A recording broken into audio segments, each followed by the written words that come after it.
Assalamu alaikum wa rahmatullahi wa barakatuh.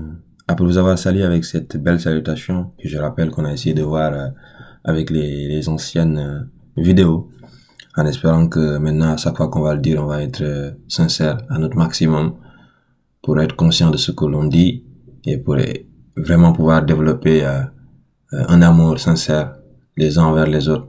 Parce que c'est beau que de voir son frère, sa sœur, et de lui souhaiter toutes ces belles choses en une salutation. Qu'Allah nous facilite. Inch'Allah Rabbi, aujourd'hui, on va essayer d'être un peu plus ambitieux en tant qu'étudiant en sciences islamiques, mais actuellement en arabe, on va dire. Donc, du coup, on va essayer de voir les mots. Les mots en arabe, comment on les dit même? Parce que moi, je lis pas de façon rapide en arabe, donc ça, al-kalimatu. Donc, alif al-lam, donc pour dire, voilà, j'imagine les kalimatu, donc pour dire mot, al-kalimatu. Donc, al-kalimatu en arabe, il y en a trois catégories.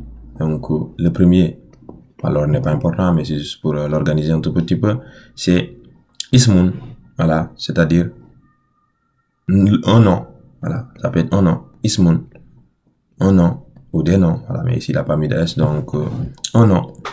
Et un nom, bon, c'est quelque chose, souvent c'est un sujet, on va dire. Dans les phrases, soit c'est le sujet, soit ça, c'est le complément aussi. C'est quelque chose qui, à lui seul, il a un sens. Donc, à lui seul, il a un sens. Et ça peut être une personne, un lieu, etc., un temps, voilà.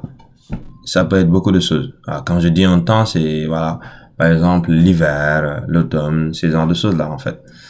Ensuite, on a les fi'l, voilà, qui veut dire un verbe, comme c'est écrit.